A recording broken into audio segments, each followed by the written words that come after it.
नमस्कार दोस्तों, स्वागत है आपका अपने प्रवाह लर्निंग विद स्टडी प्लेटफॉर्म पर। तो दोस्तों, आज की इस क्लास में हम लोग सामान्य अध्ययन के 200 मोस्ट इंपॉर्टेंट क्वेश्चंस को डिस्कस करेंगे। और दोस्तों, ये क्वेश्चन ऐसे हैं जो पिछले कई वर्षों से लगातार किसी ना किसी परीक्षा में पूछे जा रहे हैं। तो इसलिए आप में से जो भी स्टूडेंट किसी भी कंपटीशन एग्जाम की तैयारी कर रहे हों, वो प्लीज़ इस क्लास को ज़रूर देखें। तो चलिए फ्रेंड्स, बिना देरी किए शुरू करते हैं।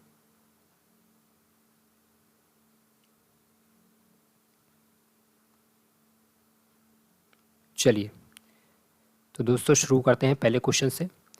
पंजाब केसरी किसे कहा जाता है? तो पंजाब केसरी लाला लाजपत राय को कहा जाता है। गीता रहस्य नामक ग्रंथ किसने लिखा था? तो गीता रहस्य लिखा था बाल गंगाधर तिलक ने। अगला है, लैंड होल्डर सोसाइटी कलकत्ता के संस्थापक कौन थे? तो लैंड होल्डर सोसाइटी कलकत्ता के संस्थापक थे द्वारकानाथ टैगोर। भारतीय राष्ट्रीय कांग्रेस की स्थापना किस वर्ष की गई थी? तो भारतीय राष्ट्रीय कांग्रेस की स्थापना 1885 में की गई थी। मुगल बादशाह ने किसे नवाब की उपाधि प्रदान की थी? तो मुगल बादशाह ने डुप्ले को नवाब की उपाधि प्रदान की थी। तो दोस्तों, ये बहुत ही इंपॉर्टेंट क्वेश्चन हैं। चलिए आगे बढ़ते हैं।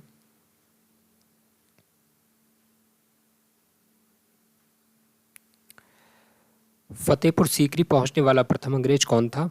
तो फतेहपुर सीकरी पहुंचने वाला प्रथम अंग्रेज रॉल्फिच था। ब्रिटिश ईस्ट इंडिया कंपनी का मुख्यालय कहाँ था? तो ब्रिटिश ईस्ट इंडिया कंपनी का मुख्यालय कलकत्ता में था। गोबी मरुस्थल किस देश में स्थित है? तो गोबी मरुस्थल मंगोलिया में स्थित है। अगला है, सबसे तीव्र गति से सूर्य का चक्कर लगाने वाला कौन सा ग्रह है? तो सबसे तीव्र गति से सूर्य का चक्कर लगाने वाला बुध है। चलिए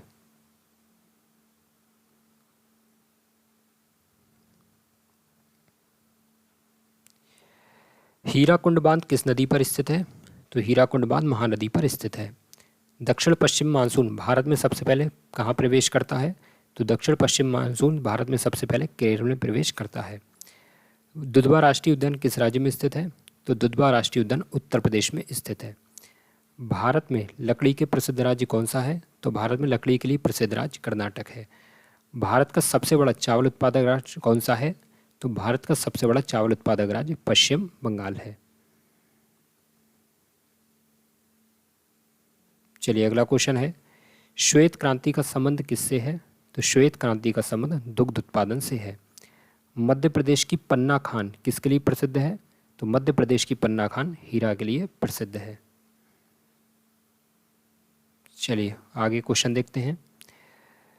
तो उत्तर प्रदेश में दिया सलाई का प्रसिद्ध केंद्र कौन सा है? तो उत्तर प्रदेश में दिया सलाई का प्रसिद्ध केंद्र बरेली है।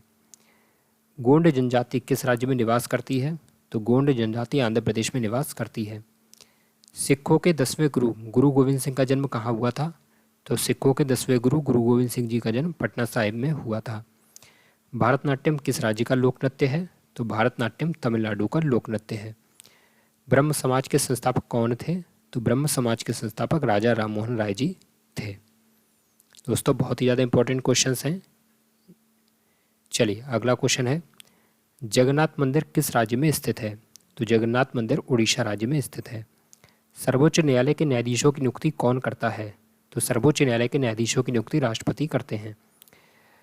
प्राक्कलन समिति के सदस्य कहाँ से चुने जाते हैं? तो प्राक्कलन समिति के सदस्य दोस्तों केवल लोकसभा से चुने जाते हैं।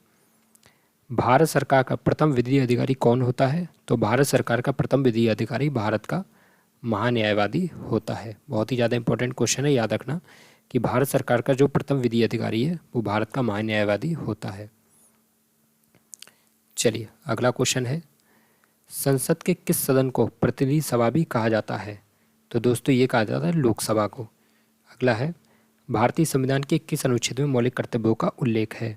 तो भारतीय संविधान के अनुच्छेद 51A में मौलिक कर्तव्यों का उल्लेख है। भारतीय संविधान कौन सी नागरिकता प्रदान करता है? तो भारतीय संविधान एकल नागरिकता प्रदान करता है। भारत क्या है दोस्तों? तो भारत है राज्यों का संघ। भारतीय संविधान के अनुच्छेद 1 में कहा गया है भारत को राज्य का संघ। चलिए अगला है, सिक्किम किस संविधान संशोधन द्वारा भारत का 22वां राज्य बना? तो सिक्किम 36वें संविधान संशोधन द्वारा भारत का 22वां राज्य बना। अगला है, भारतीय संविधान का कौन सा अनुच्छेद राष्ट्रपति को अध्यादेश जारी करने की शक्ति प्रदान करता है? तो भारतीय संविधान का अनुच्छेद 123 राष्ट्रपति को अध्यादेश जारी करने की शक्ति प्रदान करता है। भारत में सरकार की संसदीय प्रणाली कहाँ से ली गई है? तो भारत में सरकार की संसदीय प्रणाली ब्रिटेन के संविधान से ली गई है। इंडियन अनरेस्ट के लेखक कौन थे? तो इंडियन अनरेस्ट के लेखक वैलेंटाइन शिरोल थे।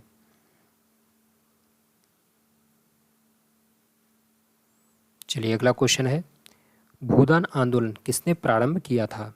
तो भूदान आंदोलन विनोबा भावे जी ने प्रदान किया था। अगला है, वायु की आर्द्रता किसके द्वारा मापी जाती है? तो वायु की आर्द्रता हाइग्रोमीटर के द्वारा मापी जाती है।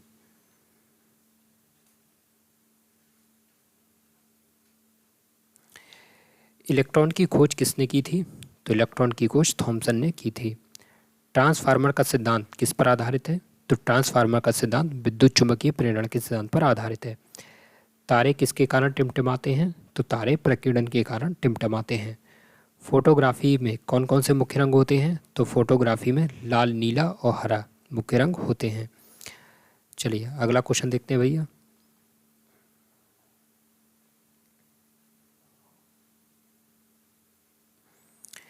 आँख के किस भाग द्वारा आँख में प्रवेश करने वाले प्रकाश की मात्रा नियंत्रित होती है?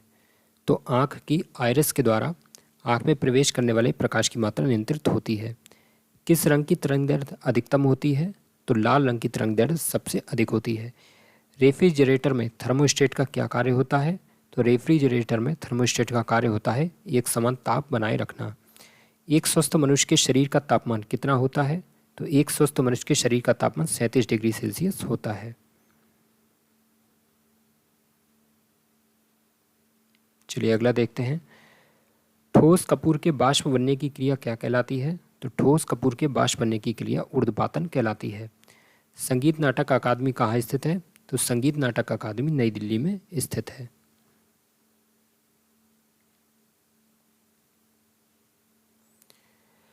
चलिए अगला है, अंकोर वाट मंदिर किस देश में स्थित है? तो अंकोर वाट मंदिर कंबोडिया में स्थित है। अनवर स्वैली किसका अनुवाद है? तो अनवर स्वैली पंचतंत्र का अनुवाद है। पंचतंत्र की रचना किसने की थी दोस्तों? तो वो की थी विष्णु शर्मा ने। अगला है, अकबर की माता का नाम क्या था? तो अकबर की माता का नाम हमीदा बानो बेगम था। नाट्य शास्त्र की रचना किसने की थी?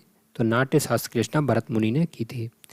हर्षवर्धन ने किसके लिए शिलादित्य कहा था? तो हर्षवर्धन के लिए शिलादित्य कहा था हुएन सांग ने। ठीक है, याद रखना दोस्तों, हर्षवर्धन को किसने शिलादित्य कहा था? तो हर्षवर्धन को हुएन सांग ने शिलादित्य कहा था। चलिए अगला क्वेश्चन है हमारा, बाल विवाह की प्रथा किस काल से प्रारंभ हुई थी? तो बाल विवाह की प्रथा गुप्त काल से प्रारंभ हुई थी। चाणक्य किसका प्रधानमंत्री था? तो चाणक्य चंद्रगुप्त मौर्य का प्रधानमंत्री था। महावीर स्वामी का प्रथम अनुयायी कौन था? तो महावीर स्वामी का प्रथम अनुयायी उनका दामाद जमाली था।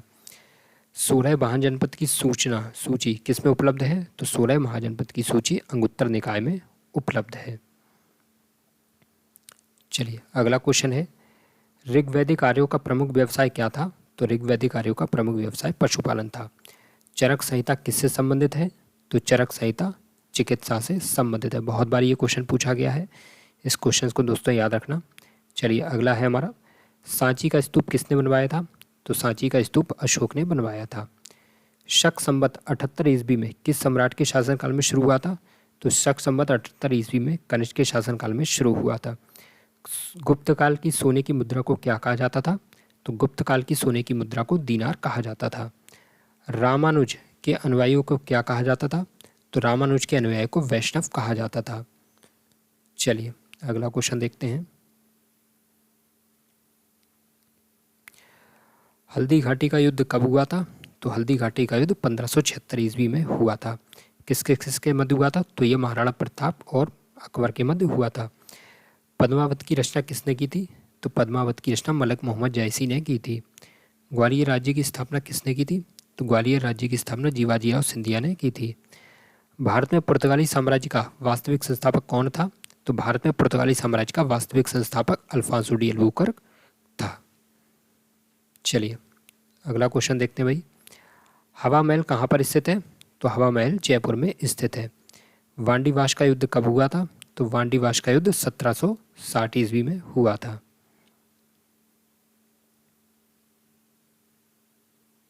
चलिए अगला क्वेश्चन है, अंग्रेजों का सर्वाधिक विरोध किसने किया था? तो अंग्रेजों का सर्वाधिक विरोध मराठों ने किया था। मीर जाफ़र ने अपनी राजधानी मुर्शिदाबाद से कहाँ स्थापित की थी? तो मीर जाफ़र ने अपनी राजधानी मुर्शिदाबाद से मुंगेर में स्थापित की थी। 1 नवंबर 1858 को महारानी विक्टोरिया का घोषणा पत्र इलाहाबाद में किसने सुनाया था? तो ये महारानी विक्टोरिया का जो घोषणा पत्र था इलाहाबाद में, ये लॉर्ड कैनिंग ने सुनाया था। भारत में प्रथम रेल लाइन किसने बिछाई थी? तो भारत में प्रथम रेल लाइन लॉर्ड डलहौजी ने बिछाई थी।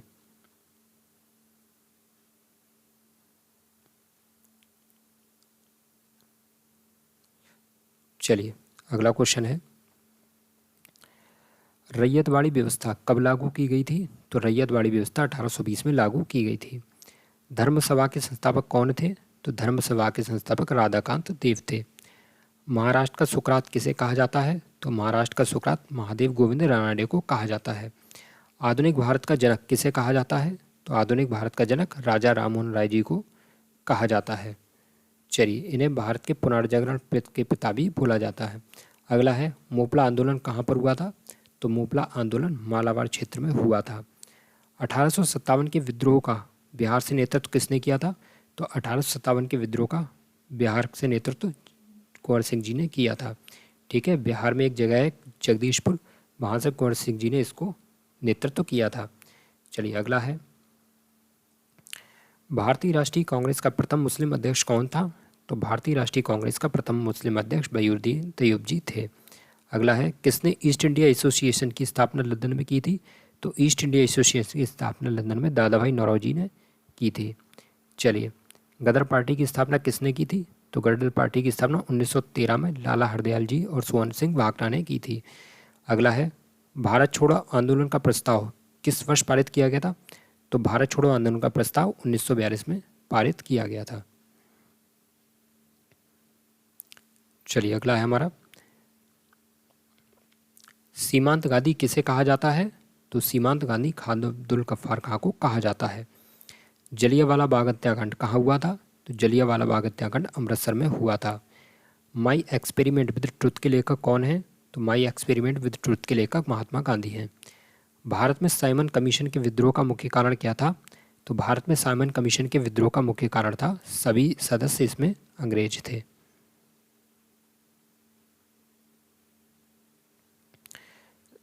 आखिरी क्वेश्चन है दोस्तों यहाँ पर, भारत छोड़ो आंदोलन के समय ब्रिटिश प्रधानमंत्री कौन था? तो भारत छोड़ो आंदोलन के समय ब्रिटिश प्रधानमंत्री चर्चिल था। चलिए अगला क्वेश्चन देखते हैं हम, आनंद मठ के लेखक कौन हैं? तो आनंद मठ के लेखक बंकिम चंद्र चटर्जी हैं। भारतीय संविधान में समवर्ती सूची की अवधारणा कहाँ से ली गई है? तो भारतीय संविधान में समवर्ती सूची की अवधारणा ऑस्ट्रेलिया के संविधान से ली गई है। भारतीय संविधान के किस भाग में नीति निर्देशक तत्वों का उल्लेख किया गया है? तो भारतीय संविधान के चौथे भाग में नीति निर्देशक सिद्धांतों का उल्लेख किया गया है। प्रथम भाषाई राज्य किसे बनाया गया था? तो प्रथम भाषाई राज्य आंध्र प्रदेश को बनाया गया था। चलिए अगला क्वेश्चन देख लेते हैं भैया, राज्य के नाम में परिवर्तन का अधिकार किसको है? तो राज्य के नाम में परिवर्तन का अधिकार संसद को है। भारतीय संविधान के अनुसार संपत्ति का अधिकार है कैसा? तो भारतीय संविधान के अनुसार संपत्ति का अधिकार एक विधिक अधिकार है। पहले यह मौलिक अधिकार था, लेकिन बाद में इसे विधिक अधिकार बना दिया गया। चलिए अगला क्वेश्चन है, भारतीय संविधान का कौन सा अनुच्छेद ग्राम पंचायतों के गठन से संबंधित है? तो भारतीय संविधान का अनुच्छेद 40 ग्राम पंचायतों के गठन से संबंधित है। संसद का स्थायी सदन कौन सा है? तो संसद का स्थायी सदन राज्यसभा है। संघ की कार्यपालिका शक्ति किस में निहित होती है? तो संघ की कार्यपालिका शक्ति राष्ट्रपति में निहित होती है। चलिए दोस्तों अगला क्वेश्चन है हमारा, इंद्रावती जल विद्युत परियोजना किस राज्य की प्रमुख बहुउद्देशीय परियोजना है? तो इंद्रावती जल विद्युत परियोजना उड़ीसा राज्य की प्रमुख बहुउद्देशीय परियोजना है। रावत भाटा परमाणु संयंत्र कहाँ पर स्थित है? तो रावत भाटा परमाणु संयंत्र राजस्थान में स्थित है। भारत में सिंचाई का मुख्य स्रोत क्या है? तो भारत में सिंचाई का मुख्य स्रोत कुआं व नलकूप है। चलिए दोस्तों अगला क्वेश्चन देख लेते हैं, सुपरनोवा क्या है? तो सुपरनोवा एक मृतप्राय तारा है। अगला है, पृथ्वी के किस भाग में निकेल और लोहे की प्रधानता है? तो पृथ्वी के निफे भाग में निकेल और लोहे की प्रधानता है। दो अक्षांश रेखाओं के बीच की दूरी कितनी होती है? तो दो अक्षांश रेखाओं के बीच की दूरी 111 किलोमीटर होती है। काजीरंगा राष्ट्रीय उद्यान कहाँ पर स्थित है? तो काजीरंगा राष्ट्रीय उद्यान असम में स्थित है। चलिए दोस्तों अगला क्वेश्चन देख लेते हैं, देश के सर्वाधिक क्षेत्रफल पर किस प्रकार के वन पाए जाते हैं? तो देश के सर्वाधिक क्षेत्रफल पर उष्णार्द्र पतझड़ वन पाए जाते हैं। भारत में सर्वाधिक उपजाऊ मृदा कौन सी है? तो भारत में सर्वाधिक उपजाऊ मृदा जलोढ़ मृदा है। भारत का कौन सा राज्य मूंगफली का सबसे बड़ा उत्पादक राज्य है? तो भारत का गुजरात राज्य मूंगफली का सबसे बड़ा उत्पादक राज्य है। चलिए अगला क्वेश्चन देखते हैं भाई। भारत में विद्युत आपूर्ति सबसे पहले कहाँ पर हुई थी? तो भारत में विद्युत आपूर्ति सबसे पहले पश्चिम बंगाल के दार्जिलिंग में हुई थी। खेतड़ी किसके लिए प्रसिद्ध है? तो खेतड़ी तांबे के लिए प्रसिद्ध है। देश में प्रथम विद्युत ट्रेन कब चली थी? तो देश में प्रथम विद्युत ट्रेन 1925 ईस्वी में चली गई थी। जनसंख्या की दृष्टि से भारत का सबसे बड़ा केंद्र शासित प्रदेश कौन सा है? तो जनसंख्या की दृष्टि से भारत का सबसे बड़ा केंद्र शासित प्रदेश दिल्ली है। चलिए दोस्तों अगला क्वेश्चन है, चेचक के टीके की खोज किसने की थी? तो चेचक के टीके की खोज एडवर्ड जेनर ने की थी। आलू का खाने योग्य भाग कौन सा होता है? तो आलू का खाने योग्य भाग तना होता है। संसार का सबसे छोटा पुष्प कौन सा है? तो संसार का सबसे छोटा पुष्प बुल्फिया है। सिट्रस कैंकर क्या है? तो दोस्तों सिट्रस कैंकर नींबू का एक रोग है। चलिए अगला क्वेश्चन देखते हैं भाई। मधुमक्खियों के पालन को क्या कहा जाता है? तो मधुमक्खियों के पालन को एपीकल्चर कहा जाता है। तंत्रिका ऊतक की इकाई क्या है? तो तंत्रिका ऊतक की इकाई है न्यूरॉन। ठीक है दोस्तों, अगर आपसे पूछी जाए कि वृक्क की इकाई क्या है, तो वृक्क की इकाई है नेफ्रॉन। चलिए अगला क्वेश्चन है, हवाई जहाज के टायरों को चौड़ा करने में कौन सी गैस प्रयुक्त होती है? तो हवाई जहाज के टायरों को चौड़ा करने में हीलियम गैस प्रयुक्त होती है। जल का शुद्धतम रूप क्या है? तो जल का शुद्धतम रूप वर्षा का जल है। द्रव सोना के नाम से किसे जाना जाता है? तो द्रव सोना के नाम से पेट्रोलियम को जाना जाता है। टमाटर सॉस में क्या पाया जाता है? तो टमाटर सॉस में सिट्रिक एसिड पाया जाता है। ठीक है, यानी कि अगर आपसे पूछ रहा है कि बताइए टमाटर सॉस में कौन सा एसिड पाया जाता है, तो आपका राइट आंसर होगा साइट्रिक एसिड। चलिए अगला क्वेश्चन देखते हैं, जीवों के प्राकृतिक चयन का सिद्धांत किसने दिया था? तो जीवों के प्राकृतिक चयन का सिद्धांत डार्विन ने दिया था। समुद्री घोड़ा किस वर्ग में आता है? तो समुद्री घोड़ा मत्स्य वर्ग में आता है।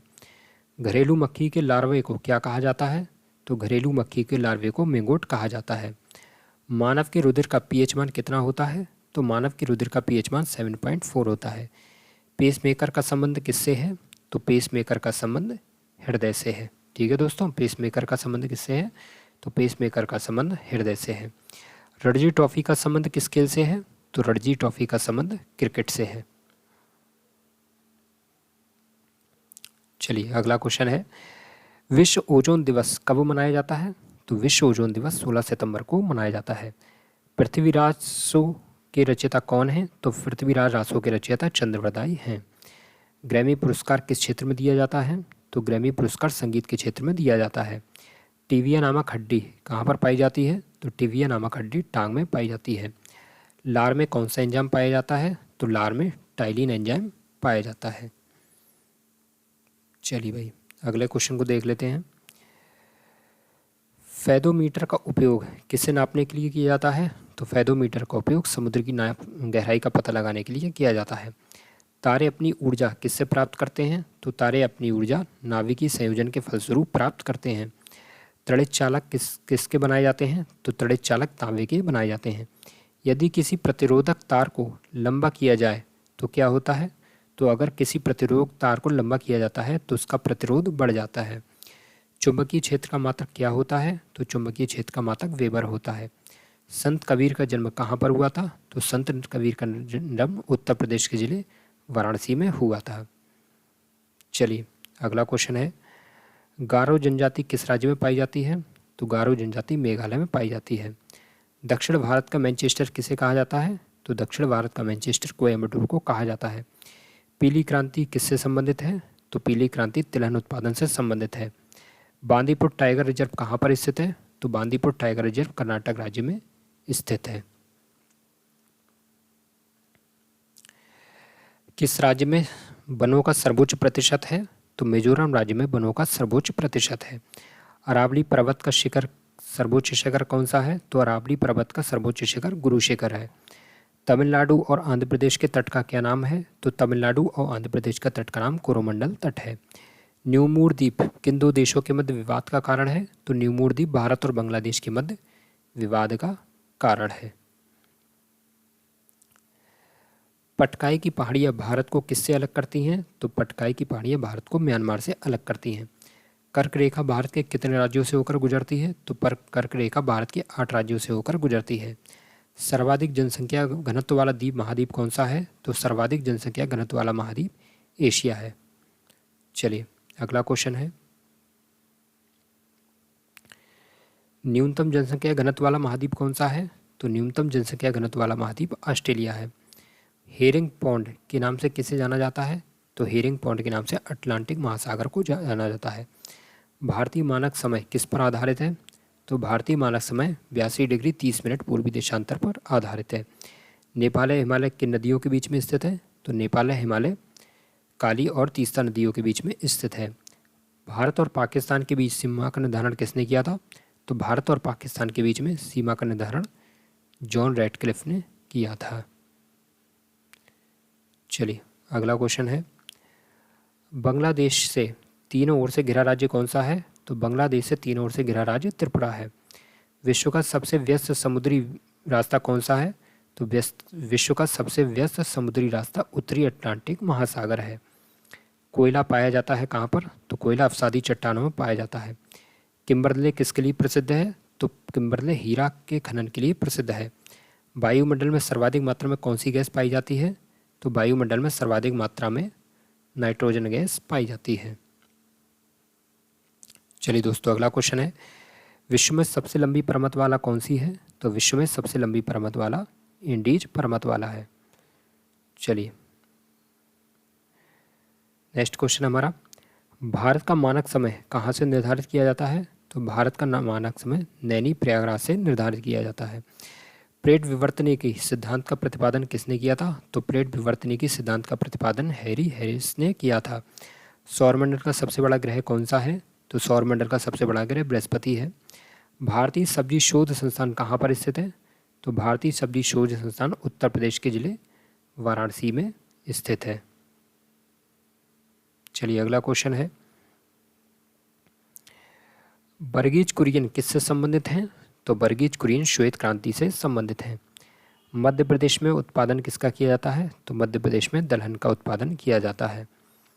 भारत के किस राज्य को चीनी का कटोरा कहा जाता है? तो भारत के उत्तर प्रदेश को चीनी का कटोरा कहा जाता है। भारत में पहली स्वर्ण रिफाइनरी कहाँ स्थापित की गई थी? तो भारत में पहली स्वर्ण रिफाइनरी शिरपुर में स्थापित की गई थी। चलिए अगला क्वेश्चन है, भारत में पंचायती राज व्यवस्था का आरंभ किस समिति की रिपोर्ट के आधार पर हुआ था? तो भारतीय पंचायती राज व्यवस्था का आरंभ बलवंत राय मेहता समिति की रिपोर्ट पर किया गया था। अगला क्वेश्चन हमारा, किस आयोग ने पिछड़े वर्गों के लिए 27% आरक्षण दिया था? तो मंडल आयोग ने पिछड़े वर्गों के लिए 27% आरक्षण दिया था। वन किस सूची का विषय है? वन समवर्ती सूची का विषय है। सरकारी आयोग किससे संबंधित है? तो सरकारी आयोग केंद्र राज्य के संबंधों से संबंधित है। विधानसभा के अध्यक्ष का चुनाव कौन करते हैं? तो विधानसभा के अध्यक्ष का चुनाव विधानसभा के सदस्य करते हैं। चलिए अगला क्वेश्चन है, राज्यपाल के पद पर नियुक्ति की न्यूनतम उम्र कितनी है? तो राज्यपाल के पद पर नियुक्ति की न्यूनतम उम्र 35 वर्ष है। भारत में उच्च न्यायालय सर्वप्रथम कब आरंभ किया गया था? तो भारत में उच्च न्यायालय सबसे पहले बम्बई, मद्रास और कलकत्ता में आरंभ किया गया था। भारतीय स्टेट बैंक का राष्ट्रीयकरण कब किया गया था? तो भारतीय स्टेट बैंक का राष्ट्रीयकरण वर्ष 1955 में किया गया था। इंदिरा गांधी परमाणु अनुसंधान केंद्र कहाँ पर स्थित है? तो इंदिरा गांधी परमाणु अनुसंधान केंद्र तमिलनाडु राज्य में स्थित है। चलिए अगला क्वेश्चन है, भारतीय संविधान की किस अनुसूची में संघ सूची, राज्य सूची एवं समवर्ती सूची का प्रावधान किया गया है? तो भारतीय संविधान की 7वीं अनुसूची में संघ सूची, राज्य सूची और समवर्ती सूची का प्रावधान किया गया है। मार्ले मिंटो सुधार का भारतीय परिषद अधिनियम कब पारित किया गया था? तो मार्ले मिंटो सुधार का भारतीय परिषद अधिनियम 1909 में पारित किया गया था। चलिए अगला है, भारत को जीडीपी का सबसे बड़ा हिस्सा किस क्षेत्र से प्राप्त होता है? तो भारत को जीडीपी का सबसे बड़ा हिस्सा सेवा क्षेत्र से प्राप्त होता है। हस्तक्षेप का सिद्धांत किसने प्रतिपादित किया था? तो हस्तक्षेप का सिद्धांत एडम स्मिथ ने प्रतिपादित किया था। भारतीय अर्थव्यवस्था में कृषि किस क्षेत्र में अंतर आता है? तो भारतीय अर्थव्यवस्था में कृषि जो है आपके यहाँ पर गलत हो गया है। भारतीय अर्थव्यवस्था में जो कृषि है वो प्राथमिक क्षेत्र के अंतर्गत आता है। ठीक है, किस क्षेत्र के अंतर्गत आता है दोस्तों? तो वो आता है प्राथमिक क्षेत्र के अंतर्गत। चलिए अगला क्वेश्चन है फिलहाल, योजना आयोग की स्थापना कब की गई थी? तो योजना आयोग की स्थापना 1950 में की गई थी। गुलाम वंश की स्थापना किसने की थी? तो गुलाम वंश की स्थापना कुतुबुद्दीन ऐबक ने की थी। तुगलक वंश की स्थापना किसने की थी? तो तुगलक वंश की स्थापना गयासुद्दीन तुगलक ने की थी। चलिए अगला क्वेश्चन है, दिल्ली सल्तनत का वह सुल्तान कौन था जिसे भारत में नहरों का सबसे बड़ा जाल बनाने के लिए जाना जाता है? तो वह था फिरोज शाह तुगलक। यानी कि आपको याद रखना है कि फिरोज शाह तुगलक जो था वो दिल्ली सल्तनत का ऐसा सुल्तान था जिसे भारत में नहरों का सबसे बड़ा जाल बनाने के लिए जाना जाता है। अगला है, इब्न तूता किसके शासनकाल में भारत आया था? तो इब्न तूता मोहम्मद बिन तुगलक के शासनकाल में भारत आया था। आगरा की स्थापना किसने की थी? तो आगरा की स्थापना सिकंदर लोदी ने की थी। मौलिक अधिकारों को लागू करने की शक्ति किसके पास में है? तो मौलिक अधिकारों को लागू करने की शक्ति उच्चतम न्यायालय और उच्च न्यायालय के पास में है। संपत्ति के अधिकार को कब मौलिक अधिकार की सूची से हटा दिया गया? तो संपत्ति के अधिकार को 1978 में 44वें संविधान संशोधन द्वारा मौलिक अधिकारों की सूची से हटा दिया गया और इसके बाद में इसे 300A में, यानी कि अनुच्छेद जो 300A है उसमें जोड़कर एक विधिक अधिकार बना दिया गया। चलिए अगला क्वेश्चन है, 6 से 14 वर्ष की आयु के प्रत्येक बच्चे को मुफ्त और अनिवार्य शिक्षा प्रदान करना, यह भारतीय संविधान के किस संशोधन द्वारा मौलिक अधिकार बनाया गया? तो आपको याद रखना है ये बनाया गया था 86वां संविधान संशोधन 2002 के तहत किया था। तो इसके अंतर्गत क्या हुआ कि 6 से 14 वर्ष की आयु के जो प्रत्येक बच्चे हैं उनको मुफ्त में और अनिवार्य शिक्षा प्रदान की जाएगी। चलिए अगला है, समवर्ती सूची कहाँ से ली गई है? तो समवर्ती सूची ऑस्ट्रेलिया के संविधान से ली गई है। चलिए अगला क्वेश्चन है, कौन सा मंत्रालय जनगणना संचालित करता है? तो गृह मंत्रालय जनगणना संचालित करता है। भारत का पहला परमाणु ऊर्जा संयंत्र कहाँ पर स्थित किया गया था? तो भारत का पहला परमाणु ऊर्जा संयंत्र महाराष्ट्र के तारापुर में स्थापित किया गया था। भारत में जीएसटी कब लागू की गई थी? तो भारत में जीएसटी 1 जुलाई 1917 को लागू की गई थी। कांग्रेस के बेलगाम सम्मेलन के दौरान कांग्रेस के अध्यक्ष कौन थे? तो कांग्रेस के बेलगाम सम्मेलन के दौरान कांग्रेस के अध्यक्ष महात्मा गांधी थे। माउंट एवरेस्ट को नेपाल में किस नाम से जाना जाता है? तो माउंट एवरेस्ट को नेपाल में सागर माता के नाम से जाना जाता है। उत्तर प्रदेश में अयोध्या रेलवे जंक्शन का नाम बदलकर क्या कर दिया गया है? तो उत्तर प्रदेश में अयोध्या रेलवे जंक्शन का नाम बदलकर अयोध्या धाम जंक्शन कर दिया गया है। चलिए अगला क्वेश्चन है, भारत का राष्ट्रीय जलीय पशु कौन सा है? तो भारत का राष्ट्रीय जलीय पशु गंगा डॉल्फिन है। अगर आपसे पूछ रहे हैं कि बताइए उत्तर प्रदेश की जो फिरोजाबाद जंक्शन है उसका नाम बदलकर क्या कर दिया गया दोस्तों? तो जो फिरोजाबाद ज़िला है उसका नाम बदलकर कर दिया गया है चंद्रनगर। ठीक है, क्या नाम कर दिया गया है फिरोजाबाद ज़िले का? तो वो कर दिया गया है चंद्रनगर। चलिए अगला क्वेश्चन है, भारतीय संविधान में 8वीं अनुसूची के अनुसार भारत में कितनी आधिकारिक भाषाएं दी गई हैं? तो इसमें भारतीय संविधान की जो 8वीं अनुसूची है इसके अनुसार भारत में 22 आधिकारिक भाषाएं हैं। अगला है, सबसे पहले बौद्ध ग्रंथ किस भाषा में लिखे गए थे? तो सबसे पहले बौद्ध ग्रंथ पाली में लिखे गए थे। किस ग्रह को पृथ्वी की जुड़वा बहन कहा जाता है? तो शुक्र ग्रह को पृथ्वी की जुड़वा बहन कहा जाता है। मोहिनी अट्टम किस हिंदू देवता से संबंधित है? तो मोहिनी अट्टम भगवान विष्णु से संबंधित है। राजस्थान का राणा प्रताप सागर बांध किस नदी पर स्थित है? तो राजस्थान का राणा प्रताप सागर बांध चंबल नदी पर स्थित है। त्रिशूर पूरम उत्सव किस राज्य में मनाया जाता है? तो त्रिशूर पूरम उत्सव केरल राज्य में मनाया जाता है। तो दोस्तों इसी के साथ आज के हमारे 200 क्वेश्चंस कंप्लीट हो गए हैं और मैं आशा करता हूँ आपको हमारी क्लास ज़रूर पसंद आई होगी। तो ऐसी अगर आप क्लास चाहते हैं जिसमें कि मैं आपको थोड़े से ज़्यादा क्वेश्चंस की क्लास कराऊँ तो आप इन क्लास से जुड़ने के लिए हमारे चैनल को जरूर सब्सक्राइब करें, साथ ही बेल आइकन को जरूर प्रेस करें और दोस्तों कमेंट बॉक्स में ये जरूर बताएं कि आपको हमारी क्लास कैसी लगी। तो चलिए फ्रेंड्स इसी बात बिता लेते हैं और मिलते हैं अगले नेक्स्ट क्लास में। तब तक के लिए नमस्कार, जय हिंद, वंदे मातरम।